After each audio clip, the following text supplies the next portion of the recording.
Hello, everyone. I'm here to help you design your life. We're going to use the technique of design thinking. Design thinking is something we've been working on at the D.school and in the School of Engineering for over 50 years. And it's an innovation methodology, works on products, works on services. But I think the most interesting design problem is your life. So that's what we're going to talk about. I want to just make sure everybody knows, sees my buddy Dave Evans' face. Dave and I are the co-authors of the book, and he's the guy who helped me co-found the Life Design Lab at Stanford. So what do we do in the Life Design Lab? Well, we teach the class that helps you figure out what you want to be when you grow up.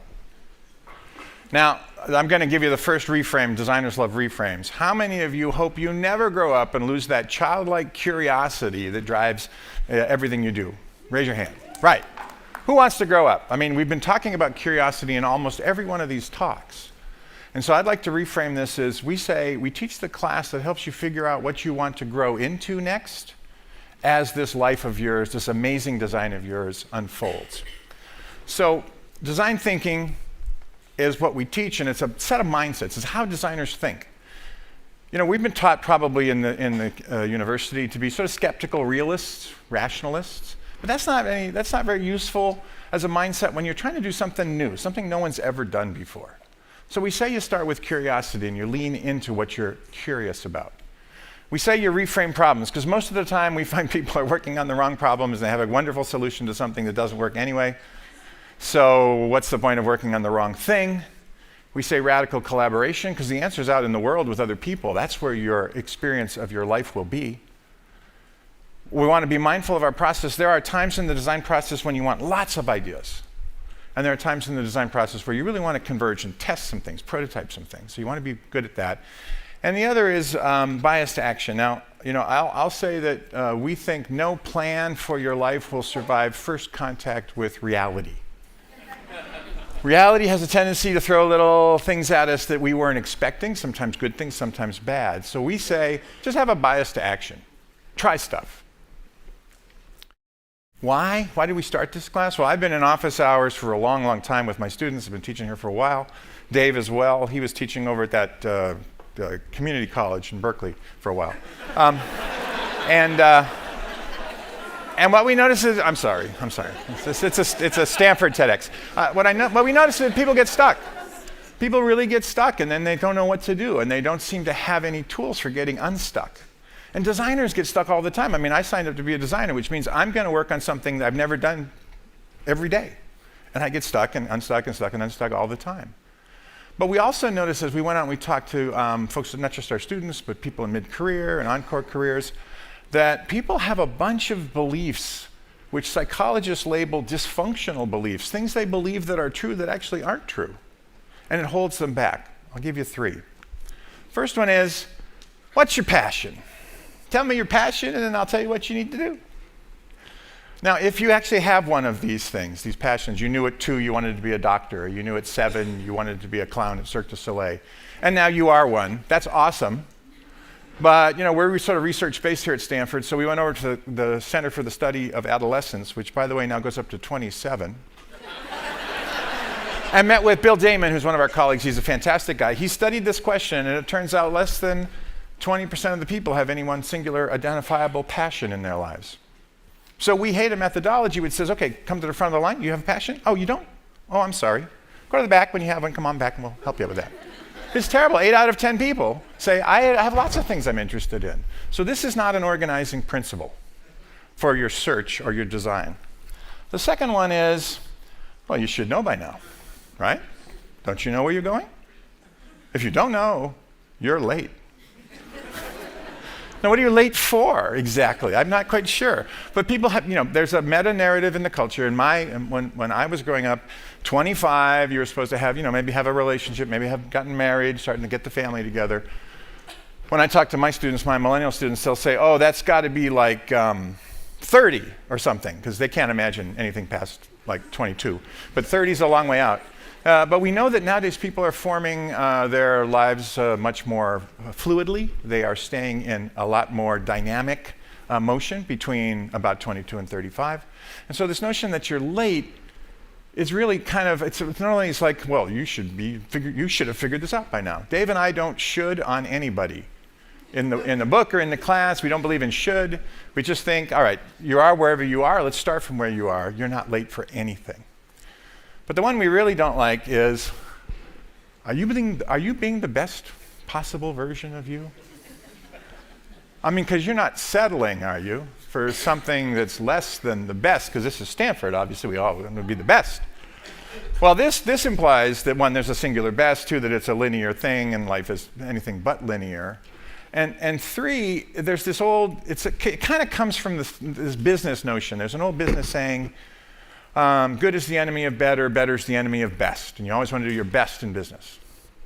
But if there isn't one singular best, then our reframe is, the unattainable best is the enemy of all the available betters. Because there are many, many versions of you that you could play out, all of which would result in a well-designed life. So I'm going to give you 3 ideas from design thinking and the way, or 5 ideas, excuse me. It says 5, doesn't it? Yeah, 5 ideas from design thinking. The things that people have written back to us who've read the book or have taken the class and said, hey, these were the most useful, these were the most doable, they were the most helpful. And we're human-centered designers, so we want to be helpful. The first one is this notion of connecting the dots. The number one reason people take our class, and we here read the book, is they say, you know, I want my life to be meaningful. I want it to be purposeful. I want it to add up to something. So we looked in the positive psychology literature and in the design literature, and it turns out that there's who you are, there's what you believe, and there's what you do in the world. And if you can make a connection between these 3 things, if you can make that a coherent story, you will experience your life as meaningful. The increase in meaning making comes from connecting the dots. So we do 2 things. We ask people, write a work view. What's your theory of work? Not the job you want, but why do you work? What's it for? What's work in service of? Once you have that, 250 words, then this one's a little harder to get short. What's the meaning of life? What's the big picture? Why are you here? What is your faith or your view of the world? When you can connect your life view and your work view together in a coherent way, you start to experience your life as meaningful. That's the idea number 1. Idea number 2, people get stuck, and and you got to be careful because we can reframe almost anything, but there's a class of problems that people get stuck on that are really, really bad problems. We call them gravity problems. Essentially, there's something you cannot change. Now, not you, but I know you have a friend, and you've been having coffee with this friend for a while, and they're stuck. They don't like their boss, they don't like their partner, they don't like their job. There's something they don't like, but nothing's happening, right? Nothing's happening with them. If Dave were here, he'd say, look, you can't solve a problem you're not willing to have. You can't solve a problem you're not willing to have. So if you've got a gravity problem, and you're simply not willing to work on it, then it's just a circumstance in your life. And the only thing we know to do with gravity problems is to accept. In the design thinking chart, you start with empathy, then you redefine the problem, then you come up with lots of ideas, and you prototype and test things. But that only works if it's a problem you're willing to work on. The first thing to do is accept. And once you've accepted, this is a gravity problem, I can't change it. You know, this is a company and the company is a family-run company, and the name of the founder is on the door, and if you're not in the family, you can't be the president. You're right, you can't. So now you have to decide, what do you want to do? Is that a circumstance that you can reframe and work in, or do you need to do something else? So be really careful about gravity problems, because they're pernicious, and they really get in the way. But back to this idea of multiples. I do a little thought experiment with my students. And I say, you know, the physicists up at SLAC have kind of demonstrated that this multiverse thing might be real. You've heard of this, right? That there are multiple parallel universes, one right next to each other.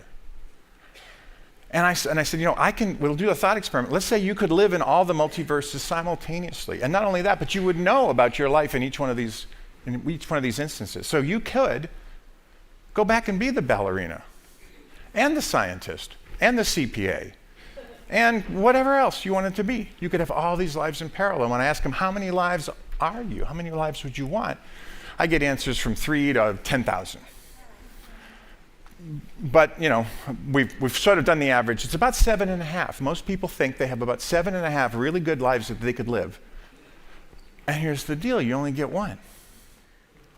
But it turns out it's not what you don't choose, it's what you choose in life that makes you happy. Nevertheless, we reframe this and we say, great, there's more lives than one in you. So let's go on an odyssey and let's really figure out those lives. And we ask people to do some design. In the ideate bubble, it's about having lots of ideas. So we say, let's have some ideas. We're going to ideate your future, but you can't ideate just one, you have to ideate 3. Now, there's some research from the School of Education that says if you start with 3 ideas and you brainstorm from there, you get a wider range of ideas. The ideas are more generative, and they lead to better solutions to the problem rather than just starting with 1 and then brainstorming forward. So we always do 3s. There's something magical about 3s. We have people do 3 lives, and it's transformational. We give them this little rubric. 1, the thing you're doing. The thing you're doing right now, whatever your career is, just do it. And you're going to do it for 5 years, and it's going to come out great. So, in design, we're sort of values neutral, except for one thing. We never design anything to make it worse, right? I have been on some teams that made some pretty bad products, but we weren't trying to. We were trying to make it better. So, thing 1, your life, make it better. And also put in the bucket list stuff. You want to go to Paris, want to go to the Galapagos before the guy with the ice thing, before it's all underwater and we can't see it anymore. So that's plan 1. Your life now goes great. Plan 2, I'm really sorry to tell you, but the robots and the AI stuff, that job doesn't exist anymore. The robots are doing it. We don't need you to do that anymore. Now what are you going to do? So what do you do if the thing that you've got goes away? And everybody's got a side hustle or something that they can do to make that work. And 3 is, what's your wildcard plan? What would you do if you didn't have to worry about money? You got enough. You're not fabulously wealthy, but you got enough. And what would you do if you knew no one would laugh? My students come into my office hours a lot of times and they'll say something like, well, what I really want to do is this, but I can just hear people saying, you didn't go to Stanford to do that, did you? Right? Because somehow or other, if you went to Stanford, you have to do some of the amazing things that the past speakers have been doing. But what would you do if you had enough money and you didn't care what people thought? Anything from, I'm going to go study butterflies to I want to be a bartender, in Belize. What would you do? And people have those 3 plans. Now, what happens when they do this is 1, they realize, oh my gosh, I could actually have imagined 3 completely parallel lives. They're all pretty interesting. 2, they rarely go become a bartender, in Belize. But a lot of times, the things that come up on the other plans were things that they left behind somehow. In the busyness of life, they forgot about those things. And so they bring them back and they put them in plan 1. They make their lives even better. Sometimes they do pivot. But mostly they just use this as a method of ideating all the possible wonderful ways they could have a life. Now, you could start executing that, but in our model, the thing you do after you have ideas is you build a prototype. We have met people who've quit their job and suddenly done something else. It hardly ever works. You kind of have to sneak up on it because in our model, we want to set the bar really low, try stuff, have some success, do it again. So when we say prototype in our language, what we mean is a way to ask an interesting question. What would it be like if I tried this? A way to expose the assumptions. Is this even the thing I want? Or is that just something I remember I wanted when I was 20? I got to go out in the world and do this, so I'm going to get others involved in prototyping my life. And I'm going to sneak up on the future because I don't know if this is exactly what I want. The 2 kinds of life design prototypes, one we call a prototype conversation. William Gibson, the science fiction writer, has a famous quote, "The future is already here, it's just unevenly distributed." So there is someone who's a bartender in Ibiza. He has been doing it for years. I could go meet him and have a conversation, he or she. Somebody else is doing something else I'm interested in. All these people are out there. They're living in my future today. They're doing what I want to do today. And if I have a conversation with them, I just ask for their story, and everybody will tell you their story. If you buy them a cup of coffee, They'll tell you the story, and if I hear something in the story that rings in me, we have this thing we call narrative resonance. When I hear a story that's kind of like my story, something happens. And I can identify that as a potential way of moving forward. The other one is a prototype experience. I was working with, Dave and I were working with a woman, sort of mid-career in her 40s, and very successful tech executive, but wanted to move from money-making to meaning-making, wanted to do something more meaningful. Thinking of going back to school, getting an MA in education, working with kids. But she's like, I don't know, I'm 45, going back to school, is that gonna work? And then I heard about these millennials, they're kind of mean, and they don't like old people. What am I gonna do, Bill? I said, well, you just have to go try this, Turns out, so we sent her to a seminar class, into a large lecture hall class. By the way, you just put on a t-shirt that says Stanford, you walk into a class, nobody knows. She wasn't registered, but everybody, she went to the classes, and she came back and she said, you know what, it was fantastic. I walked into the lecture hall, I sat down, my body was on fire. It was interesting. I'm so interested in the way the lecture was going. And then I met these millennials that turn out they're pretty interesting people. I've set up 3 prototype conversations, and they think I'm interesting because I'm coming back to school and I'm 45. So she had a felt experience, because we are more than just our brains. She had a felt experience that this might work for her. So those are 2 ways you could prototype your way forward. The last idea. You want to make a good decision well. So many people make choices and they're not happy with their choices because they don't really know, how do they know what they know, right? It's a hard thing, particularly nowadays when we have so many choices. So we have a process. Again, it comes from the positive psychology guys. Gather and create options. Once you get good at design, you're really good at coming up with lots of options. You got to narrow those down to the working list that you can work with. Then you make the choice, you make a good choice, and then of course you agonize that you did the wrong thing. All my students have what is called FOMO, fear of missing out. What if I didn't pick the right thing? I had someone came into my office and said, I'm going to declare 3 majors and 2 minors. And I said, do you plan on being here for a few years? It's not going to happen, right? So we don't say that. We say, you want to let go and move on. And all these have some psychological basis in them. Let me tell you about it. So once you get good at gathering and creating ideas, you also want to make sure you leave room for the lucky ideas, the serendipitous ideas. And this is a guy named Tony Hsieh. He was the CEO at Zappos. He sold it to Amazon. But he had before you became an employee at Zappos, you had to take a test, and the test was, are you lucky? 1, 2, or 3, I'm not very lucky, I'm not sure why. 7, 8, 9, 10, I'm very lucky, great things happen to me all the time, I'm not sure why. He wouldn't hire anybody that was not lucky. I think is probably illegal, but it was based on a piece of research where psychologists did the same thing, rate yourself from lucky to unlucky, and then they had people read New York Times, the front section of New York Times, 30 pages, lots of articles. And the graduate student said, please count the number of either headlines or photographs, depending on the test. And if you get the right, when you get the whole thing read and you count the number of photographs, just tell the person at the end, and if you got the right number, you get $100.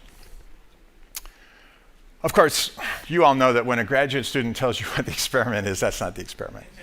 So inside this thing that looked like a New York Times, 30 pages, front page, inside all the stories were little pieces of text that said, if you read this, the experiment's over, collect an extra $150. People who rated themselves as unlucky, by and large, got the right answer, 36 headlines, whatever it was, got the $100. People who rated themselves as lucky, 7, 8, 9, or 10, 80% of the time noticed the text and got the extra $150. It's not about being lucky. It's about paying attention to what you're doing and keeping your peripheral vision open. Because it's in your peripheral vision that those interesting opportunities show up, right? That you were not expecting. So you want to get good at being lucky. Narrowing down, this is quite simple. If you have too many choices, you go into what psychologists call choice overload, and then you have essentially no choices. Here's the experiment. This was done at Stanford. You walk into a grocery store and there's a nice lady with she's got a table, and on the table she has 6 jams, and you come over, try the jams, have a sample, buy some jam. 6 jams, about 30 people who will go by, pick a jam, or stop and test something, and about a third of those actually buy a jam. Okay, that's the baseline. Next week you walk in, 24 jams. Jalapeno, strawberry, banana, whatever, all sorts of jams. Well, guess what happens? Twice as many people stop. Look at all these jams. It's so interesting. 3% of the people buy. When you have too many choices, you have no choice.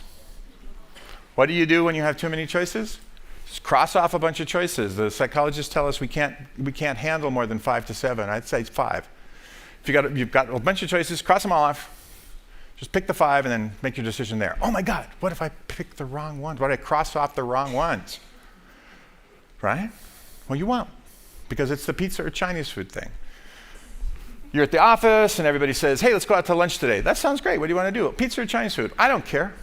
Okay, everybody gets together and halfway, in the elevator on the way down, someone says, let's get Chinese food. Then you go, no, I want pizza. You won't make the decision until you won't decide how you feel about the decision until the decision's made. That's a piece of research that's been done again and again and again. So just cross them off. If you cross off the wrong one, you'll have a feeling somewhere in your stomach that you did the wrong thing. Choosing. This is about that feeling in your stomach. You cannot choose well if you choose only from your rational mind. This is Dan Goleman, who wrote the book on emotional intelligence. Does a lot of research on this, a lot of brain science. There's a part of your brain, way down in the base brain, the basal ganglia, that summarizes emotional decisions for you. I did something, got good emotional response from that, good, check. Did something, ooh, bad emotional response to that. It summarizes all of the emotions that you have felt and how your decisions were valenced, positive or negative in emotion.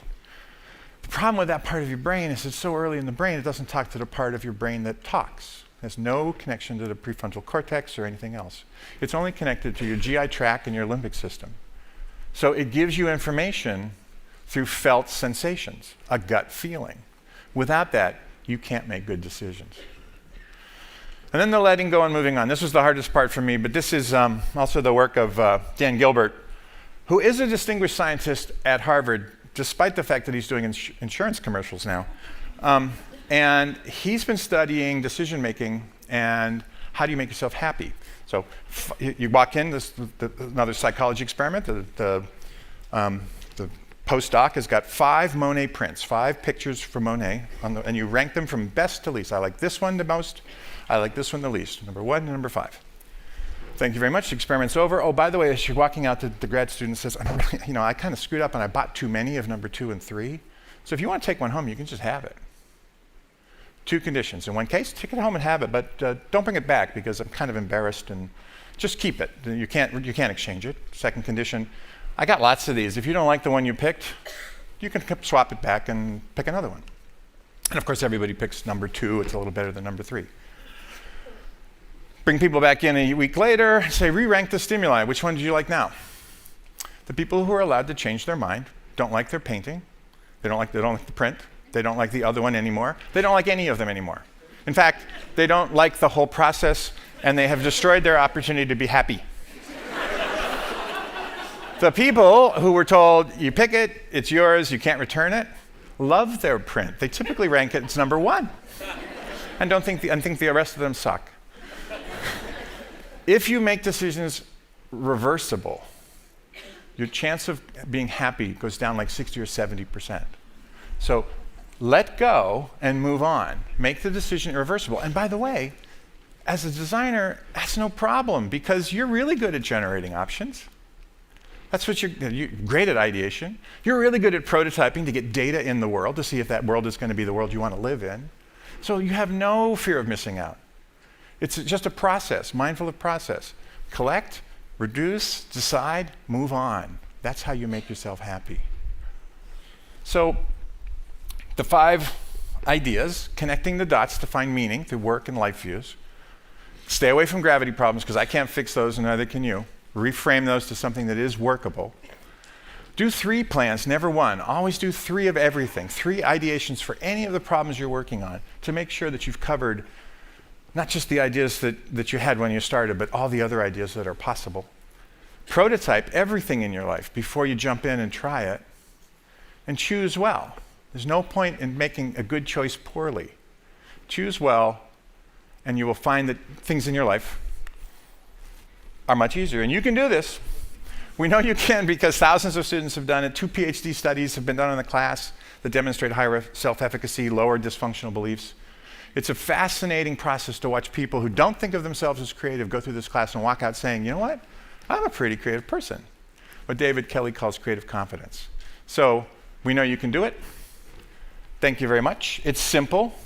Get curious, talk to people, and try stuff. And you will design a well-lived and joyful life. Thank you.